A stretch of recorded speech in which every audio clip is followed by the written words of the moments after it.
ప్రభు అయిన యేసుక్రీస్తు నామమున మరలా ఈ సైన్స్ అండ్ సైన్స్ అనే కార్యక్రమానికి ఆహ్వానిస్తున్నాం.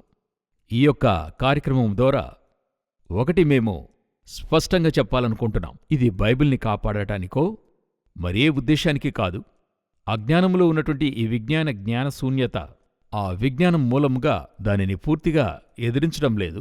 విజ్ఞానము కలిగించే మూఢనమ్మకము ఎలాగ మిగతా మత మూఢనమ్మకాలున్నాయో అలాగే విజ్ఞాన మూఢనమ్మకం ఉంది. విజ్ఞానము ద్వారా అబద్ధాలు ఉన్నాయి. దానిని గూర్చి దేవునికి బైబిల్కి విరుద్ధంగా ఉండేటువంటి కార్యాలను గూర్చే తెలియజేయాలని మేమిష్టపడుతున్నాం. ఇదే ఈ ప్రోగ్రాం యొక్క చాలా ప్రాముఖ్యమైన ఉద్దేశంగా ఉంది. ఈరోజు మన మధ్యలో బ్రదర్ రూబన్ వచ్చున్నారు. అనేక కార్యాలకై అనేక ఎపిసోడ్స్లో సమాధానం చెప్తున్నారు దేవుని సహాయంతో. ఈరోజు కూడా అనేక ప్రశ్నలు అడగబోతున్నాం. రండి కార్యక్రమంలోనికి వెళ్దాం.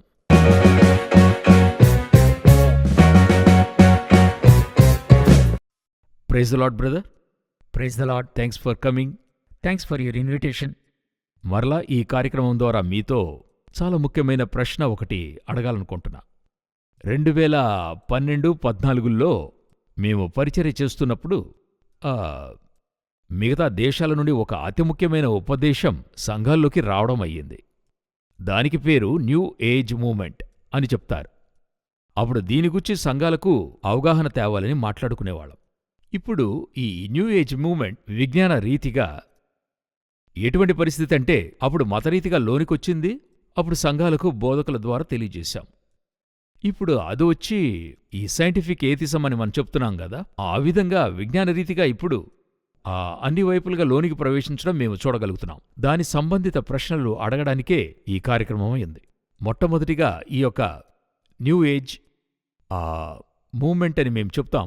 న్యూ ఏజ్ స్పిరిచువాలిటీ అని చెప్పచ్చు. దాని గురించి మీరేమనుకుంటున్నారు? Praise the lord. Once again thank you for your invitation. దీనిలోకి మనం వెళ్ళకముందుగా ఒక చిన్న ఇంట్రో ఇస్తాను.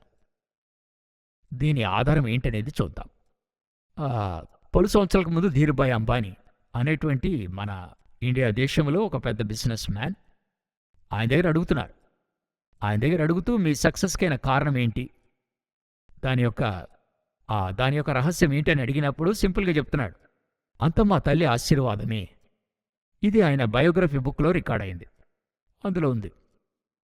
ఎందుకు చెప్తున్నానంటే మనుషులు వాళ్ళు దేవుని నమ్ముతున్నారో తిరస్కరిస్తున్నారో ఏదో ఒక విషయంలో వారు నమ్మకం ఉంచి తీరాలి. మనుషులందరూ నమ్మకం మీద ఆధారమై ఉన్నారని ఉంటున్నారండి. ఏదో ఒక విషయాన్ని నమ్మాలి. ఒకవేళ వాళ్ళు దేవుని నమ్మని వారిగా ఉండొచ్చు. ఈ ఏథిజం అనేది ఉంది కదండి, అది ఒక విధమైన నమ్మకమే కదా. దేవుడు లేడని వాళ్ళు నమ్ముతున్నారు. ఎవల్యూషన్ అనేది ఇంకొక నమ్మకం. పరిణామ సిద్ధాంతం ఇలా ఏర్పడి ఉండొచ్చని వారు నమ్ముతున్నారు. ఈ విధంగా పలు ఇజమ్స్ ఉన్నాయి. కమ్యూనిజం అన్నది ఒక నమ్మకం. ఇవన్నీ ఐడియాలజీ. ఒక మనిషి దేవుణ్ణి నమ్మలేదన్నందుకు అతడు ఎటువంటి ఒక నమ్మకం లేనివాడని అర్థం కాదు. అతను వేరేదో నమ్ముతూ ఉన్నాడు. మార్పుగా మరొకటి ఏదో నమ్ముతూ ఉన్నాడు, వేరొకటి నమ్ముతున్నాడు. ఇందులో ఏంటి ఒక అతి ముఖ్యమైన విషయం అంటే, నేను సత్యదేవుణ్ణి తృణీకరించి నేను బయటికెళ్తున్నప్పుడు తను దేనికి ఎలిజిబుల్ అవుతాడంటే he will believe anything. Okay. దేవుణ్ణి ఒకడు తృణీకరించి దేవుని యొక్క మాటను తాను వదిలి వెళుతున్నప్పుడు తన మనసు దేనికి పరిపక్వం అవుతుందంటే దేన్నైనా నమ్మడం ఆరంభిస్తాడు. ఒక స్థలం వేకెంట్ అయిందంటే అందులో ఏదైనా ఫిలప్ చేసుకోవచ్చు. ఎగ్జాక్ట్గా చెప్పారు. ఓకే. అందులో వారు తాము ఎంతో జ్ఞానులుగా యోచిస్తున్నాం అలాగని చెప్పినా కూడా అలా కాదన్నందుకే ఈ పూర్తి ఎపిసోడును. ఓకే. సో దేవునిపై నమ్మకాన్ని పక్కనబెట్టి ఆ స్థలంలో పలు విధాలైన నమ్మకాలను వేసి ఫిలప్ చేసుకుంటున్నారు. బేస్లెస్ నమ్మకాలతో ఫిలప్ చేసుకుంటారు వాళ్ళు. ఓకే. సో ఇలాగా వెళుతున్నప్పుడు 1950ల్లో 60ల్లో 70ల్లో అమెరికాలో ఒక క్రొత్త ముందే ఆరంభమైంది. బట్ అప్పుడే దానికి ఒక మంచి స్వాగతం లభించింది. అదేంటంటే new age spirituality. Okay. The new age spirituality వేరే వేరే బ్రాండ్లో ఉంటుంది. ఒకరు దాన్ని వారొచ్చి ఫైనటిజం అంటారు. ఒకరు నేను చక్రాన్ని యాక్టివేట్ చేస్తానంటాడు. ఇంకొకరు ఏం చెప్తారంటే యూనివర్స్ వచ్చే పవర్ హౌస్, మీరు అది నమ్మితే యూనివర్స్ నుండి మీకు ఎనర్జీ ఫ్లో అవుతుందంటారు. మరొకరు శ్వాసను గురించి, ఇప్పుడు శ్వాస ఆడటం లేదంటే ప్రెషర్ తగ్గిన విషయం అందరికీ తెలిసిందే. శ్వాస పీల్చి వదిలితే ప్రెషర్ తగ్గుతుంది. కానీ ఇది ఏ ఎక్స్టెంట్కి వెళ్ళిపోయిందంటే ఇద్దరు బోధకులు కేసు వేశారు అమెరికాలో. అది ఎటువంటి కేసు అంటే, నేనొక శ్వాస శిక్షణ ప్రత్యేకమైన ఒక హ్యూమిడిటీ ఎన్వైరన్మెంట్లో నేనొక శ్వాస శిక్షణ కనిపెట్టించాను. నాది అతను కాపీ కొట్టేశాడు. అలా ట్రేడ్ మార్క్ సమస్యలు తలెత్తాయి అక్కడ. తర్వాత వాళ్ళు చెప్పేశారు, శ్వాస శిక్షణకంతా ట్రేడ్ మార్క్ అంటూ ఉండలేదండి, ఇటువంటి వాటికంతా చట్టం అనుమతించదని డిస్పోజ్ చేయడం మీరు తెర మీద చూడొచ్చు. ఇంకొకరు ఏం చెప్తారు, పాజిటివ్ ఎనర్జీ తర్వాత నెగటివ్ ఎనర్జీ, మీరు ఈ వస్తువుని మీ ఇంట్లో ఉంచితే పాజిటివ్ ఎనర్జీ ఫ్లో అవుతుంది. అయ్యో, అటువంటి విషయాలు నేను ఎన్నో చూసున్నాను. అంటే మీరు పోయిన ఎపిసోడ్లో ఒకటి చెప్పారు, ఈ ఐక్యువే లేనటువంటి వ్యక్తి, అటువంటి వాళ్ళు చెప్పేది వినాలంటే మనకి ఐక్యువే ఉండకూడదు. సరే, మనం అది ఎక్స్ప్లెయిన్ చేయాలంటే ఎంతో ఉంది, మీరు చెప్పండి. సో ఈ విధంగా మల్టిపుల్ బ్రాండ్స్లో వస్తుంది. ఇది ఎలాగంటే, మన జ్యూస్ షాపుల్లో ఈ ఫ్రూట్ మిక్స్ అనేది చేస్తారు కదా. అవును, పండ్ల జ్యూస్, అన్ని పండ్లు కూడా కలిపి. ఆ విధంగా ఇందులో లేని డొమైన్ అంటూ ఉండదు. టెక్నాలజీ చేర్చుకుంటారు. డాక్టర్ అయి ఉన్నారనుకోండి, ఇది ప్రీచ్ చేసి ఆయన డాక్టర్గా ఉన్నాడు అనుకోండి. ఫర్ ఎగ్జాంపుల్, డాక్టర్ చోప్రా అనే అమెరికాలో ఉన్నాడు. న్యూ ఏజ్ స్పిరిచువాలిటీ గురించి ఎంతో ప్రబలంగా మాట్లాడే వ్యక్తి. అతను మెడిసిన్ని కూడా చేర్చుకుంటాడు. ఫిలాసఫర్స్ ఫిలాసఫీని చేర్చుకుంటారు. ఇందులో ఏంటి ప్రాముఖ్యమైన విషయం అంటే, ఏ దేవుని గురించి కూడా మాట్లాడరు. ఓకే, హఠాత్తుగా ఒక ప్రత్యేక మతంలో ఇలా చెప్పబడింది అంటారు.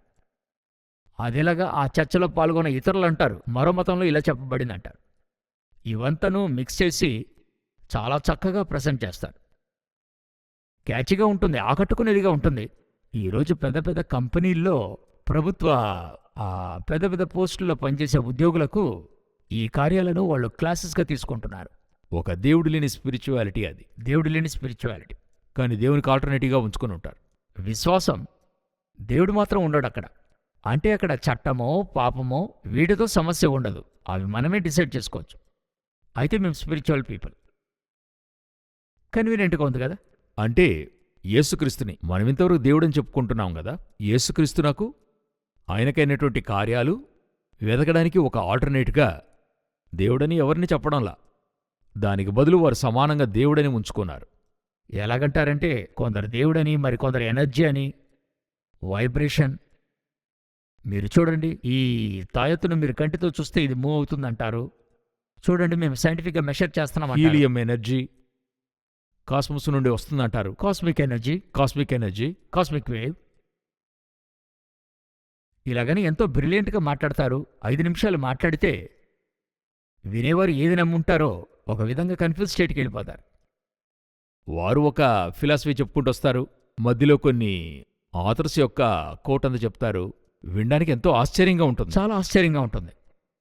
ఇందులో అడ్వాంటేజ్ ఏంటంటే, పాపం అనే సమస్య మీకు లేదు. ఓకే, మొదటిగా వాళ్ళని బాధించేటువంటి ఆ ముళ్ళునే తీసేస్తారు. ముల్లే ఉండదు. ఏది గుచ్చుతుందో ఆ చోటు లేకుండా చేసి లేకుండా చేయడం. ఆ తర్వాత యూనివర్స్ మీకు సపోర్ట్ చేస్తుంది. మీ నమ్మకమే అంత కూడా దేవుడన్నది మీరే అనే చోటుకు తీసుకొచ్చి వదిలేస్తారు.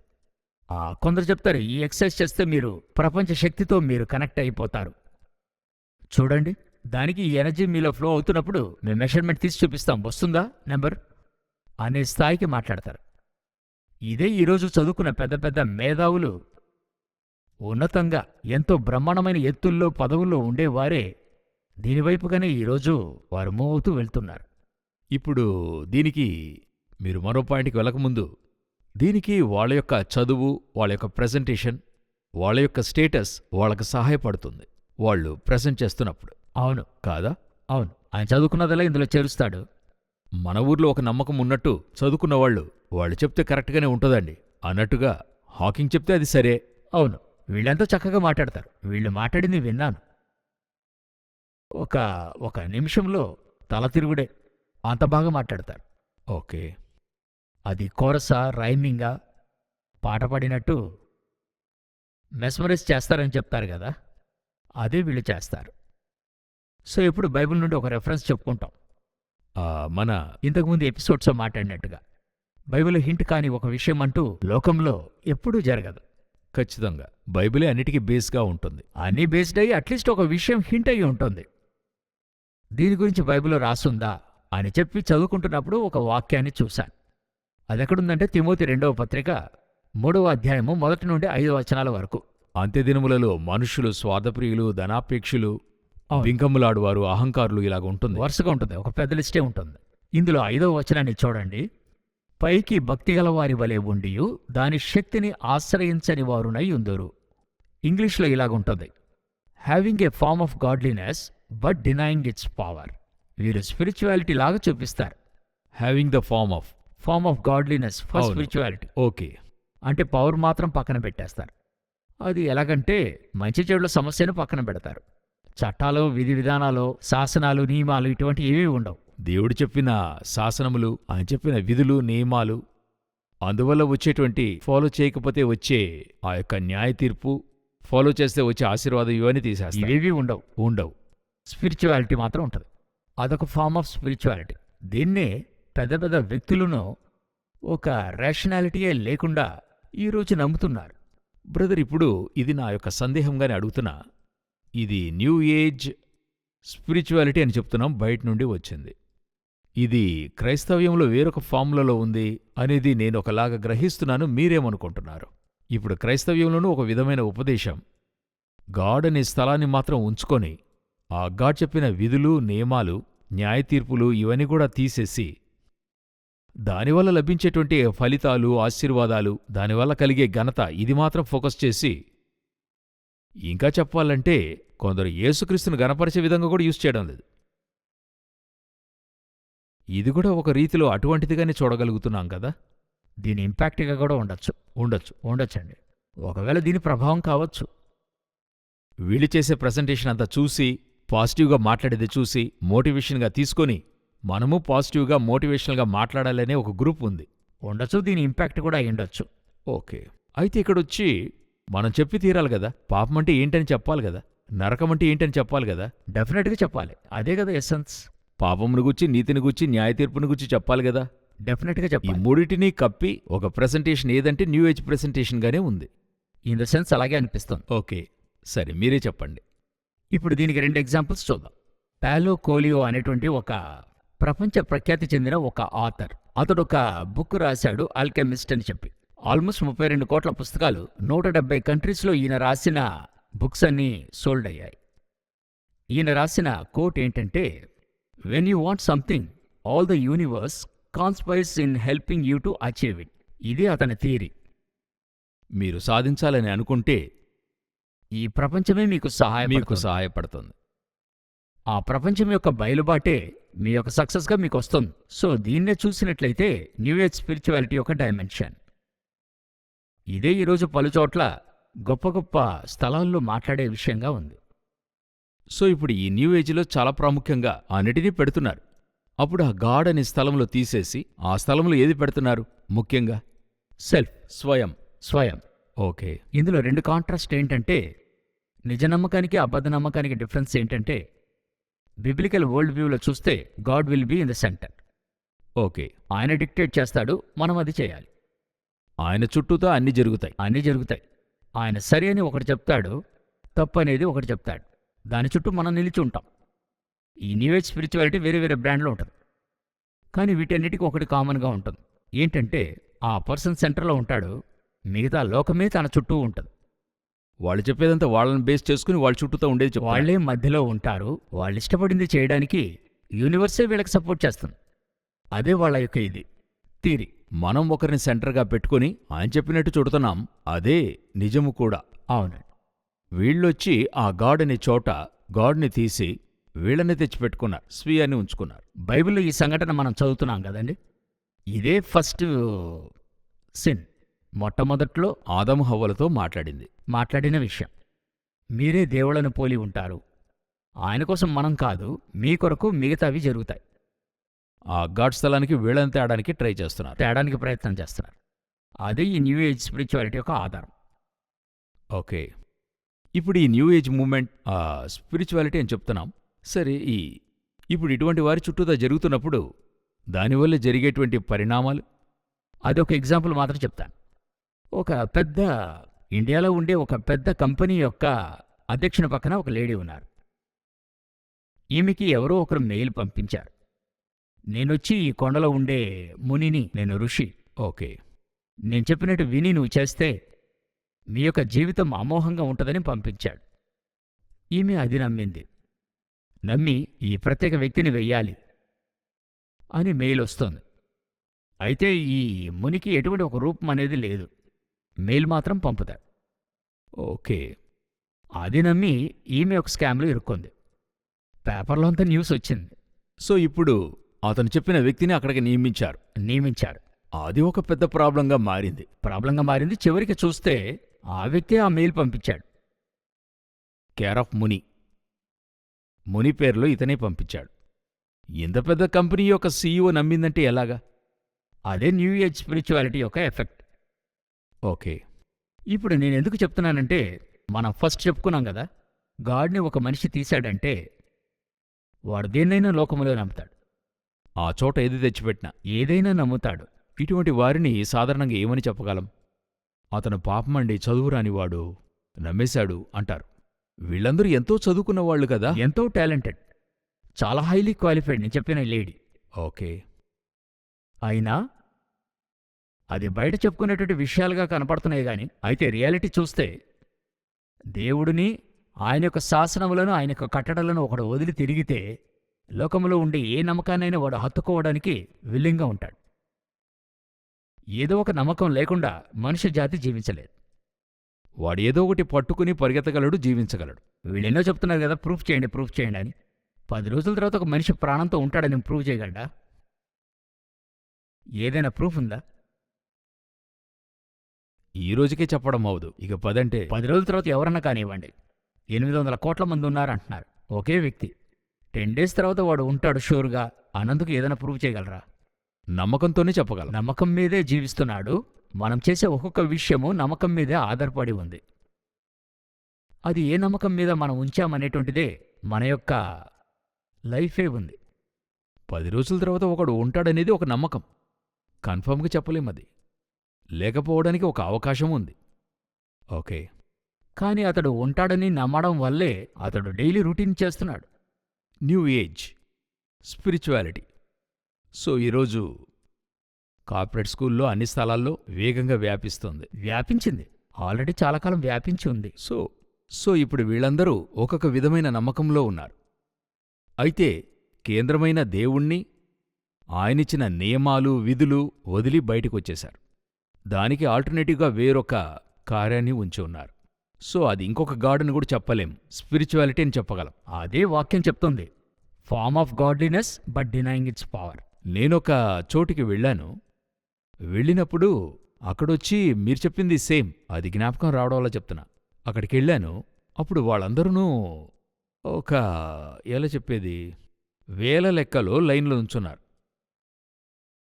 ఆ లైన్లో నుంచున్న వారికి ఏం చెప్తున్నారంటే, now you are going to see the God, దేవుణ్ణి చూడబోతున్నాం మనం అనేది చెప్తున్నారు. అది ఒక విధమైన స్థలం, నేనది మెన్షన్ చేయను. అప్పుడు నేను సరే అది ఏంటయి ఉంటుందని చూద్దామని వరుసలో ఉండి అక్కడికెళ్తున్నప్పుడు మనమిక్కడ ఉంచినట్టు ఒక బల్బు ఉంచారు అక్కడ, ఒక లైట్.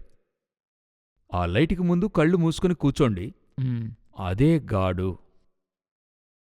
ఇప్పుడు మనం దేవుడు వెలుగై ఉన్నాడని చెప్తున్నాం కదా, వాళ్ళు ఆ బల్బుని, లైట్ని దేవుడిగా వారు చూస్తున్నారు. బట్ వాళ్ళు ఈ దేవుణ్ణి ఆరాధించాలని వారు ఏ దేవుణ్ణి చెప్పలేదు. అదే వెరీ ఇంపార్టెంట్. అదే నేను ఇక్కడ మెన్షన్ చేయాలనుకుంటున్నా. వారు ఏ యొక్క పర్టికులర్ దేవుణ్ణి కూడా ఆయన వస్తాడు, ఆ దేవుడు మీకు కనబడతాడు అని చెప్పనేలేదు. అది కామన్గా ఒక దేవుడనేది చెప్పారు. ఆ దేవుణ్ణి అలాగ మనస్కరించుకోవడానికి ఈ లైట్నే తలచుకుంటూ ఉండండి అని చెప్పారు. అప్పుడు నేనేం చూస్తున్నానంటే, ఇది ఇంకొక form of new age spirituality ఉంది.